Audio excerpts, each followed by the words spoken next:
오늘은 다시 복음으로 시리즈 11번째 시간으로 골로새에 전해진 복음에 대해서 한번 생각해 보도록 하겠습니다.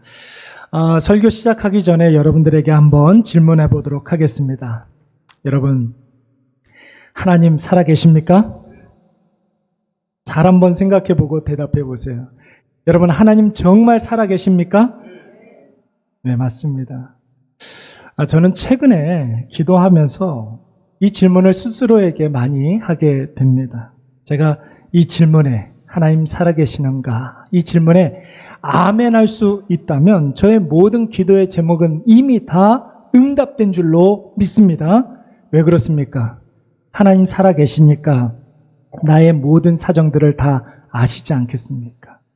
하나님께서 살아계시기 때문에 나의 모든 형편들을 다 보고 계시고 내 안에 있는 모든 문제들을 하나님께서 우리의 아버지 되어주시기 때문에 다 해결해 주실 줄로 믿습니다. 우리 일상의 삶 속에서도 마찬가지예요, 여러분. 우리가 하나님의 살아계심과 하나님께서 우리에게 은혜 베풀어 주시는 분, 하나님께서 역사하시는 분이라는 사실을 우리가 확신할 수 있다면 내 앞에 태산 같은 문제가 나를 가로막고 있다 할지라도 괜찮겠습니까? 괜찮지 않겠습니까? 괜찮죠. 하나님 살아계시는데 어떻게 그 문제가 태산이라 할지라도 하나님보다 더 클 수가 있겠습니까? 인생의 큰 풍랑 안에서도 우리가 잠잠케 되며 하나님의 평안을 누리게 될 줄로 믿습니다. 살아계신 하나님께서 온 세상 만물의 창조주가 되어주시고 창조하신 하나님께서 이 세상을 다스려 주시는 주인님 되시지 않겠습니까?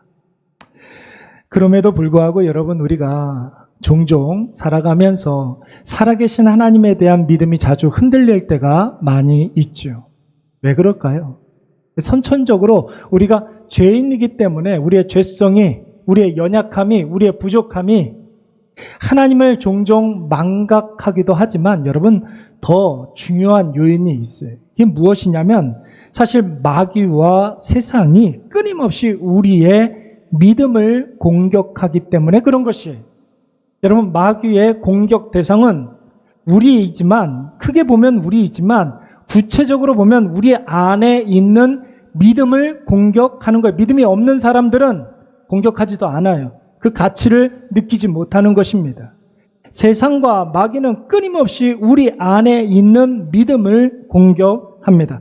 여러분, 세상이 우리의 믿음을 어떻게 공격할까요? 그럴싸한 논리와 철학, 합리 이런 것들로 하나님을 아무것도 아닌 존재로 만들어버리는 거예요. 시대적 어떤 흐름이라든지 대세, 사람들이 몰려가는 유행하는 그런 것들, 이런 것들에 함몰되게 해서 하나님을 잊어먹게 만듭니다. 세상에 지식들 많이 있잖아요. 첨단을 달리는 과학, 합리와 상식 이런 것들로 살아계신 하나님을 마치 그냥 우상 취급해버리고 잡신 취급해버리죠. 여러분, 세상에서 가장 소중한 존재가 가족이잖아요. 근데 자기 일에 함몰되다 보면은 세상에서 가장 소중한 가족을 가장 소홀하게 대할 때가 많이 있습니다. 마찬가지예요, 여러분. 우리의 신앙도 세상에서 가장 중요한 게 하나님 앞에 살아가는 것인데 세상에서 정신없이 살다 보면은 가장 많이 망각하는 것이 하나님 살아계신다는 사실을 우리가 망각하게 되는 것이죠. 오늘 우리가 만나게 되는 이 골로새에 살고 있었던 성도들이 바로 그런 사람들이었습니다. 여러분, 원래 골로새라는 도시는 터키, 지금의 투르키의 서남부 쪽에 위치해 있는 아주 작은 도시입니다. 콜로사이. 지금의 지명은 콜로사이예요. 이 골로새라는 말은 뜻이 참 웃겨요. 버려졌다, 버림받았다 이런 뜻이 있습니다. 그 이름 그대로 이 골로새는 한때는 굉장히 번성했었던 그런 도시였습니다. 그런데 로마 시대 때 경제적 중심을 로마가 라오디게아나 히에라폴리스 이런 쪽으로 다 옮겨가서 그야말로 이 골로새는 경제적으로 버림받은 도시가 되고 맙니다. 그런데 여러분, 어느 날 이 골로새에 교회 하나가 생겨나게 됩니다. 그 교회의 이름이 바로 골로새 교회인데 그 교회를 개척한 목사님이 바로 에바브라 목사님이셨습니다. 여러분, 이 에바브라 목사님은 바울이 우리가 지난번에 에베소에 전해진 복음에 대해서 말씀을 묵상할 때 바울이 에베소에서 사역을 할 때에 왕성하게 복음 전도 활동을 하지 못하고 많은 어려움들이 있어서 두란노 서원에서 제자 양성하는데 그 시간을 3년 동안 사용했다고 하지 않았습니까? 그때 투란노스 스콜레, 그 두란노 서원에서 제자로 양성받은 사람 중에 한 사람이 바로 이 에바브라였습니다. 이 에바브라 목사님이 신학을 다 마치고 목사 안수를 받고 난 다음에 자신의 고향 골로새로 가서 교회를 하나 세웠으니 그 교회가 바로 골로새 교회였던 것이죠. 그런데 여러분, 교회를 세워놓고 전도를 했더니 어느 정도 성도들이 이렇게 모이기 시작했습니다. 그런데 성도들이 모이니까 문제도 따라서 생겨나기 시작했어요. 골로새 교회에 있었던 문제가 무엇이었을까요? 골로새가 원래 위치해 있는 그 지역은 부르기아라는 그런 지역이었습니다. 다양한 민족의 사람들이 모여 살았기 때문에 다양한 문화가 함께 혼재되어 있는 그런 지역이었어요. 당시의 문화라는 게 여러분 다 우상과 관련되어 있지 않습니까? 우상 자체가 그 사람들의 문화를 이끌어가고 있었어요. 그래서 여러분 어떤 누군가가 뭔가가 유일하다 그렇게 이야기하면 그거에 대해서 별로 안 좋게 생각했어요. 이것만이 진리다. 오직 하나. 절대적이다.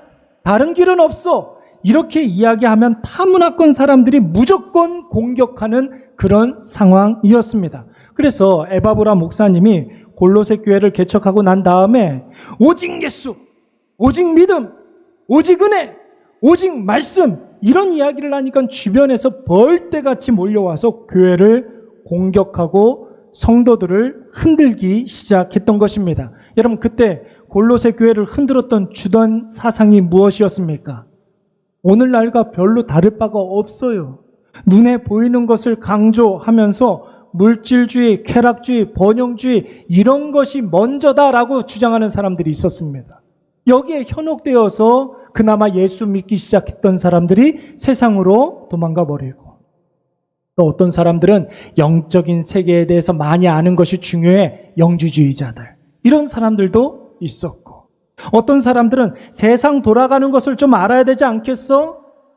대세를 따라야 되고 유행을 좀 따라야 돼 이렇게 이야기하는 사람들이 있었습니다. 사람의 유전을 따라야 된다.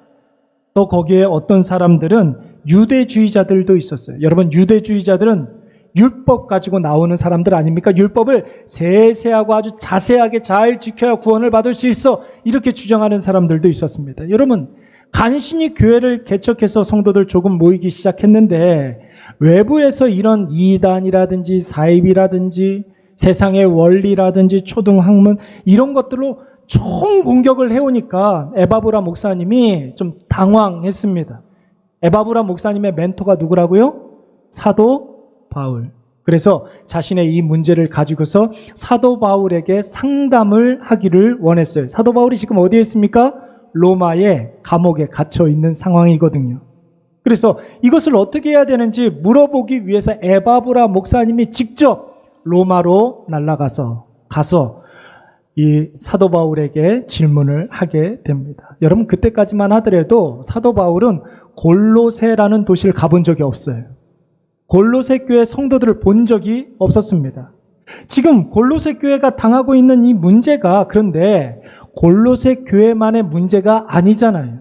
당시에 많은 소아시아에 있는 교회들의 공통된 문제였고 그런데 여러분 이 문제가 오늘날 현대의 교회에도 분명히 있지 않습니까? 그래서 사도 바울이 이런 문제에 대해서 답을 하기 위해서 붓을 들었으니 그 서신서가 바로 골로새서가 되는 것입니다. 자, 그렇다면 여러분 거짓 교사들 때문에 신앙이 흔들렸던 골로새 교회 성도들이 들어야 할 복음이 무엇입니까?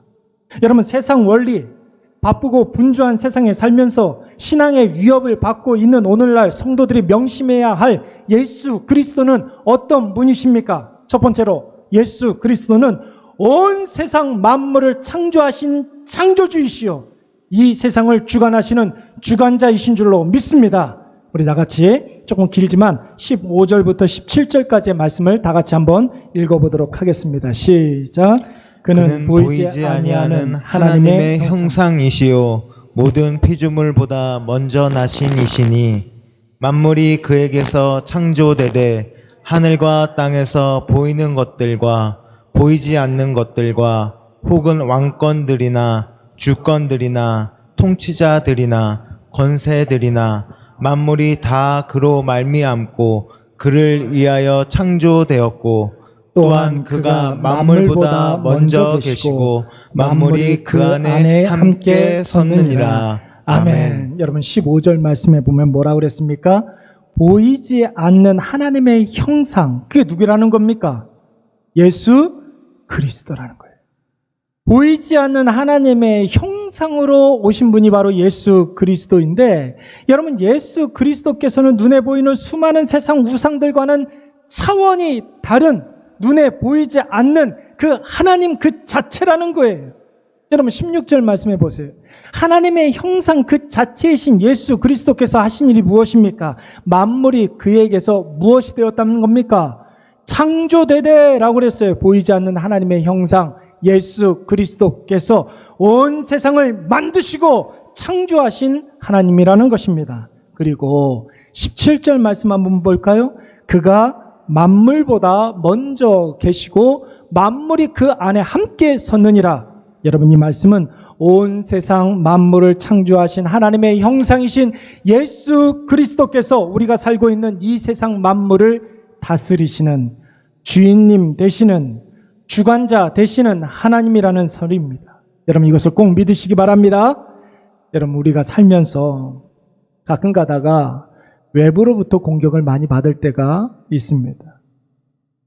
여러분 영적인 것이 아니다 할지라도 요즘처럼 경쟁이 심한 이 사회를 살아가는 모든 사람들은 여러분 우리 주변에 우리를 위하는 사람보다 우리를 대적하는 사람들이 훨씬 더 많죠. 그때 사람들이 무엇을 생각합니까? 어떻게 하면 이 경쟁에서 살아남을 수 있을까?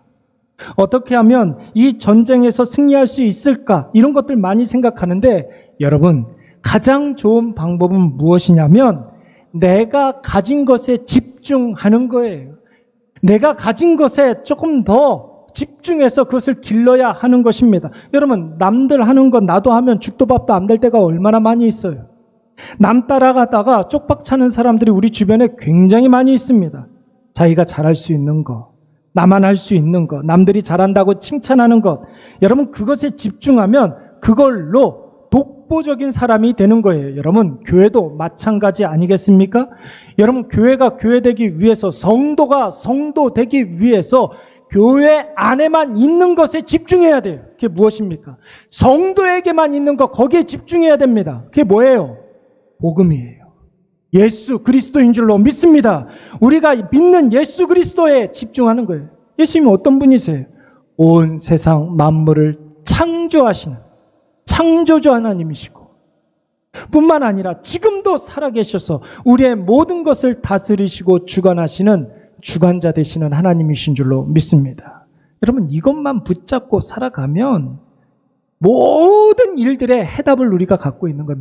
마스터 키를 갖고 있는 사람들이 누가 기도하라고 잔소리하지 않아도 자연스럽게 기도의 자리로 나아가게 됩니다. 왜요? 하나님 살아계시고 창조주 되시고 내 인생의 주인님이 되시기 때문에 그런 것입니다.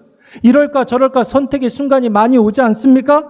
그때 여러분 창조주 되신 하나님, 주관자 되신 하나님 앞에 여러분 어떻게 해야 되는가 한번 생각을 해보세요. 그러면 하나님이 원하시는 그 길로 갈 수밖에 없는 거예요. 바른 길로, 복된 길로, 의의 길로 하나님께서 우리를 인도해 가십니다. 누가 뭐라 하고 힘들게 하고 공격을 해도 여러분 흔들림 없어요. 우리는 누구 앞에 살아갑니까? 하나님이긴 하나님인데 그냥 하나님이 아니라 나를 만드신 하나님, 온 세상을 만드신 하나님, 이 세상을 주관하시는 주인님 하나님 앞에서 우리가 살아가고 있기 때문에 그런 것이죠. 아까 여러분 골로새라는 도시는 어떤 도시라고 그랬습니까?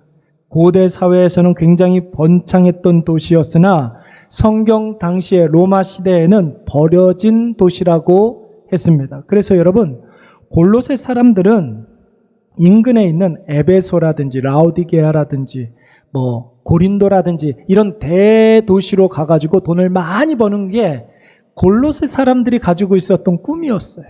큰 도시로 가는 것이 꿈이었어요. 또 어떤 사람들은 대도시에 살다가 골로새에 이사 온 사람들이 있었습니다. 근데 여러분 한번 생각을 해보세요. 대도시에 가면 다 성공을 합니까? 여러분 큰 도시에 살다가 골로새에 이사를 오면 그 사람들은 다 실패자들입니까?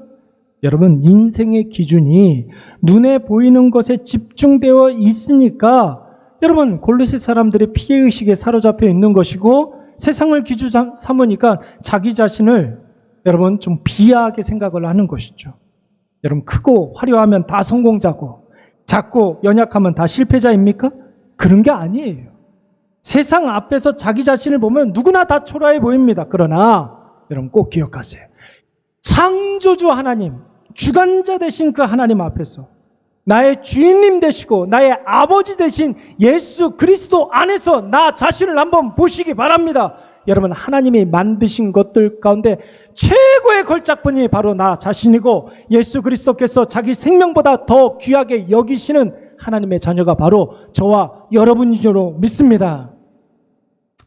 지난주에 새벽 예배 시간에 이삭에 대해서 말씀을 생각해 보았습니다. 여러분 창세기 24장 25장에 나와 있는 이삭의 나이는 그때 당시 40살이었습니다. 지금이야 뭐 40살이 뭐 그렇지만 여러분 그때 당시에 이삭과 아브라함 당시에 40살이라는 것은 결혼을 못하면 실패자라고 낙인을 찍어놨던 그런 시대였어요.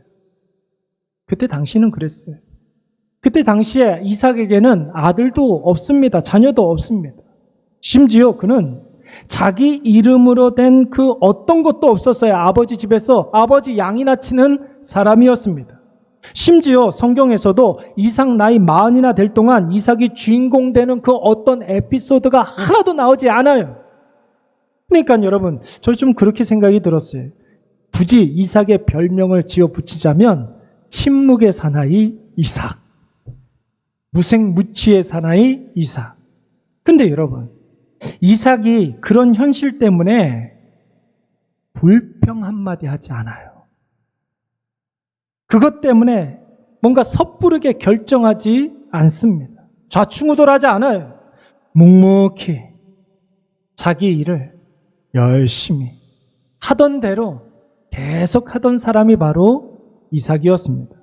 보세요 한번. 이복형 이스마엘이 괴롭히고 때리고 못살게 굴어도 이삭이 쪼르르 부모님한테 달려가가지고 다 일러바치지 않아요.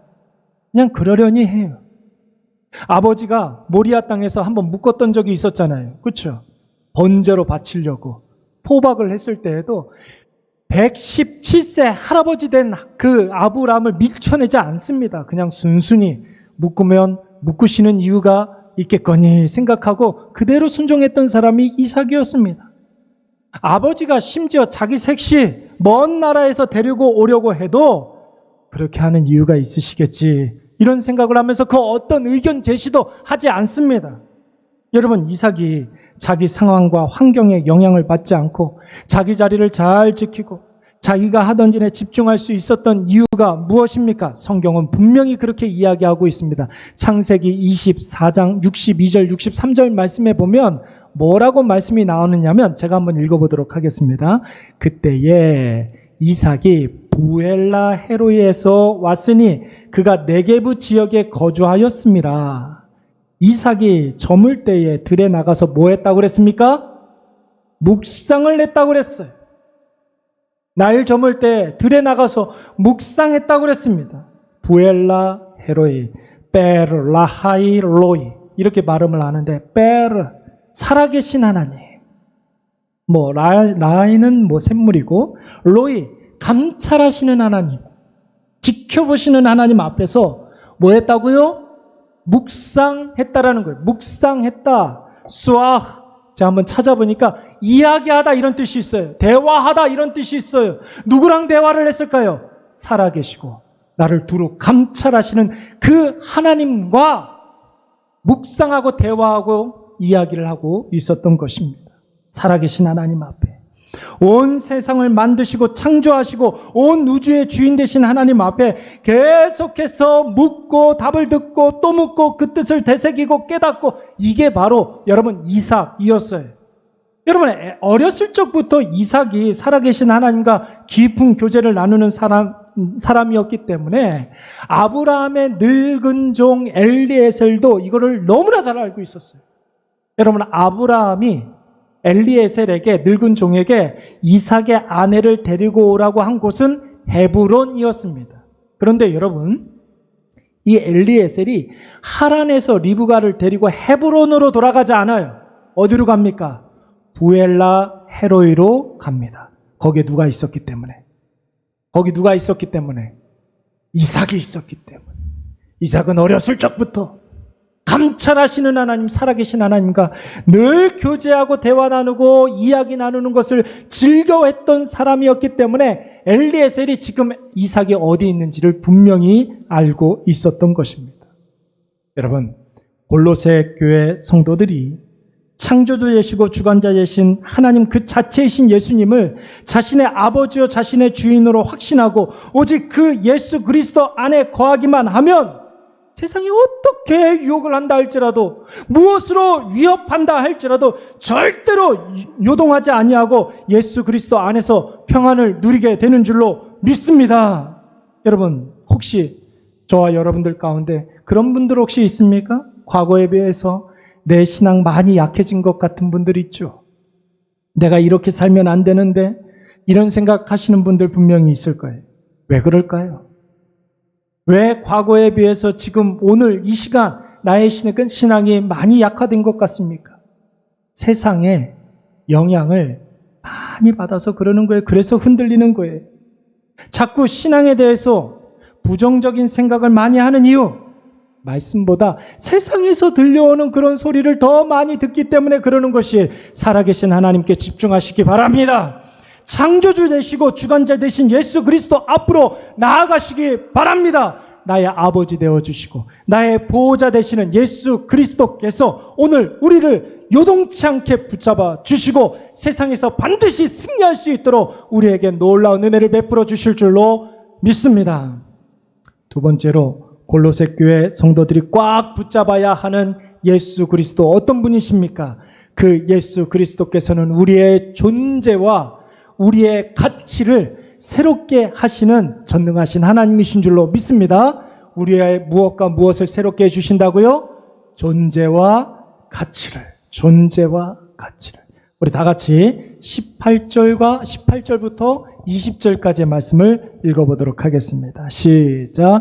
그는 몸인 교회의 머리시라. 그가 근본이시요 죽은 자들 가운데서 먼저 나신 이시니 이는 친히 만물의 으뜸이 되려 하심이요 아버지께서는 모든 충만으로 예수 안에 거하게 하시고 그의 십자가의 피로 화평을 이루사 만물 곧 땅에 있는 것들이나 하늘에 있는 것들이 그로 말미암아 자기와 화목하게 되기를 기뻐하심이라. 아멘. 여러분, 예수님을 어떻게 이야기하고 있습니까? 죽은 자들 가운데서 먼저 나신이라고 그랬어요. 무슨 뜻일까요? 예수 그리스도께서 사망 권세, 죽음 권세를 깨고 이기시고 다시 사신 부활하신 하나님이라는 것이, 누구든지 부활하신 예수 그리스도를 믿기만 하면 존재를 새롭게 해 주시고 엄청난 가치를 부여해 주셔서 완전히 하나님께 속한 하나님의 자녀로 삼아 주신다는 뜻이에요. 우리를 완전히 하나님의 자녀 삼아 주셔서 하나님의 영광이 충만케 해 주신다.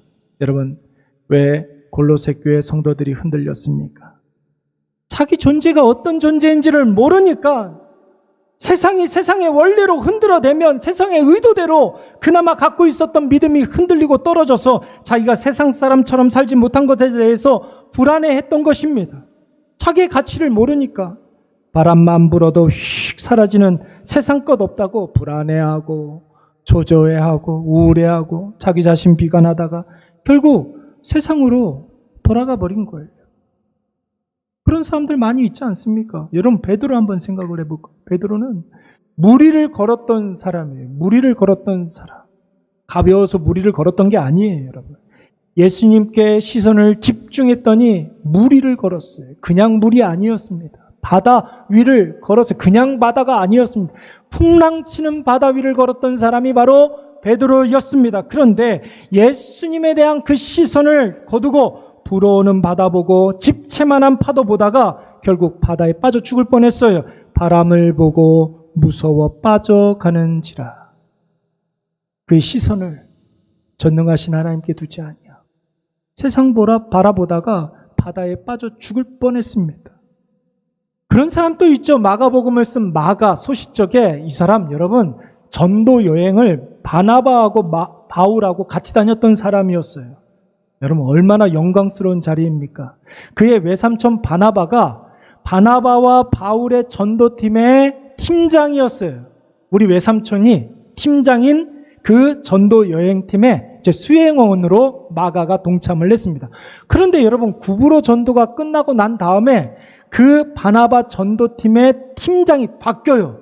바나바에서 누구로? 바울로 바뀌어요.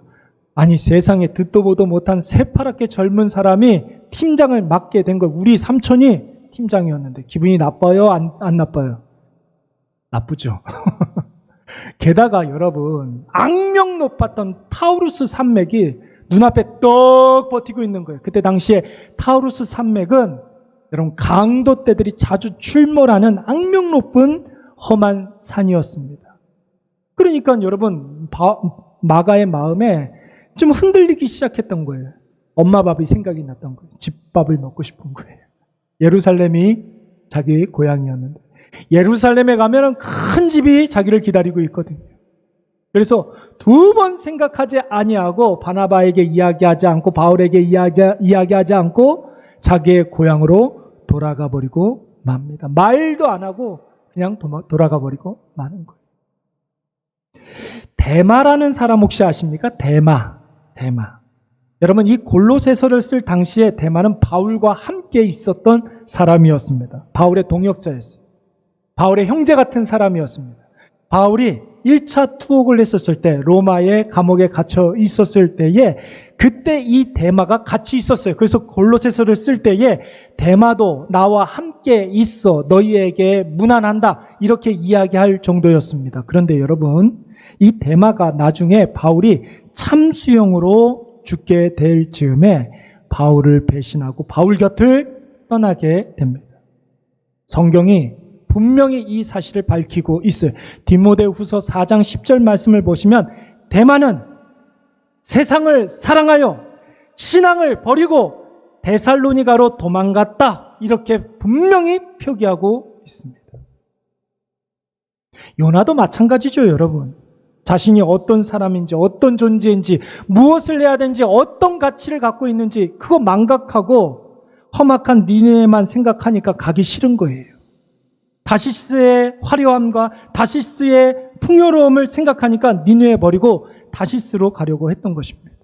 여러분 이런 예가 얼마나 많이 있습니까? 롯도 마찬가지 아닙니까? 아브라함과 떠날 때 소돔과 고모라를 선택하지 않았습니까? 사울왕도 자신의 존재와 가치를 망각했고 가룟유다 보세요. 12명밖에 없는 예수님의 제자 중에 가룟유다가 있었어요. 예수님 팔아먹은 가룟유다. 그의 말로가 얼마나 비참했습니까? 여러분 지금 우리는 어디에 있습니까?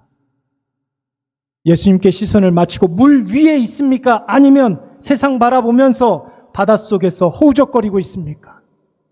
사명받고 전도 여행을 하고 있습니까? 아니면 예루살렘 대저택에서 세상을 누리고 있습니까? 바울과 함께 감옥에 있습니까? 세상을 사랑해서 데살로니가로 도망갔습니까? 니느웨에 있습니까? 다시스에 있습니까?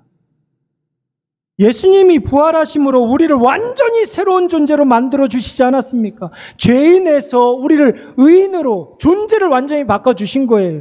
종의 신분에서 자녀의 신분으로 신분도 바꿔주셨어요. 우리의 소속은요, 세상 소속에서 하나님 나라의 소속으로 우리를 바꿔주셨습니다. 그래서 우리에게 하늘의 영광을 임하게 하심으로 말미암아 하나님 앞에 예수 그리스도 안에 거하게 하신 거예요. 우리에게 다 성도라는 명칭을 다 주시지 않았습니까? 나 홀로 성도가 아니에요. 하나님을 믿기 때문에 우리가 성도인 것입니다.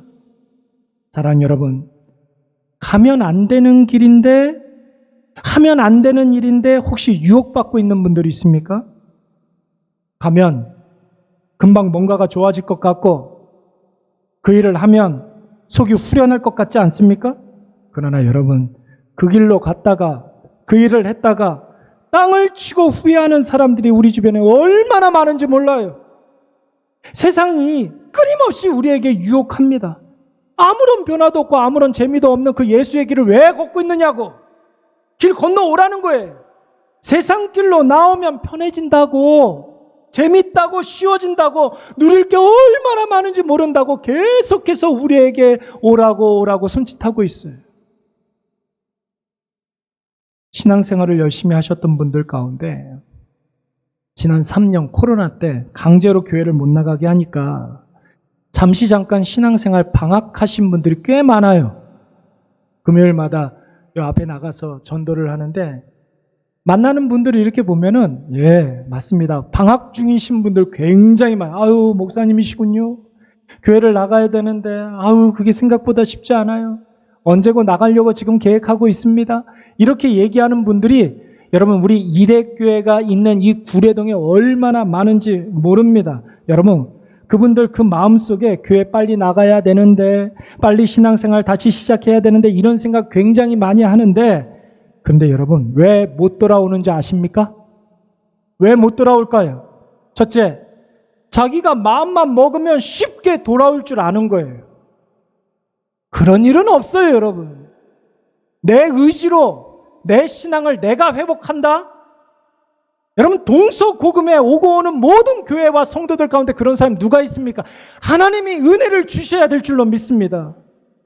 둘째, 신앙에서 벗어나서 지금이 너무 편하고 좋다는 거예요. 여러분, 편하고 쉬운 곳에 진리가 있습니까? 재미있는 곳에, 편하고 쉽고 빠르고 많이 즐기는 곳에, 그곳에 진리가 있는 것을 본 적이 있습니까? 셋째, 교회 안 나가도 자신은 하나님을 자신을 하나님을 잘 믿는다는 거예요. 그러면 된다라는, 그러면 괜찮다는 거예요. 괜히 교회 나가가지고 속 시끄러운 일들이 없었으면 좋겠다는 거예요. 여러분, 교회 밖에서 하나님 믿는 것이 괜찮을 리가 없잖아요. 교회는 누가 제정하셨습니까? 예수 그리스도의 몸된 교회예요. 예수님이 직접 제정하여 주셨어요. 먼저 내가 누구인가를 깊이 한번 묵상해 보십시오. 예수 그리스도께서 십자가에서 죽으시기까지 내 안에 있는 모든 죄를 다 사해 주셨어요. 그래서 우리를 건져 올려놔 주셨다고요. 하나님의 자녀가 되었단 말이에요. 우리는 그냥 새털처럼 많은 사람들 가운데 한 사람이 아니에요. 하나님에게 가장 소중한 존재이고 가장 존귀한 하나님의 자녀인 줄로 믿습니다. 하나님 나를 영화롭게 하실 거예요. 그렇다면 이제 하나님 자녀의 격에 맞게 중심을 잘 지켜야 될 줄로 믿습니다. 내 안에 하나님의 영광이 가득해 있단 말이에요. 하나님께 영광 돌리는 삶을 살아야 되지 않겠습니까? 결단코 사람들이 좋다고 하는 말에 휘둘리지 마세요.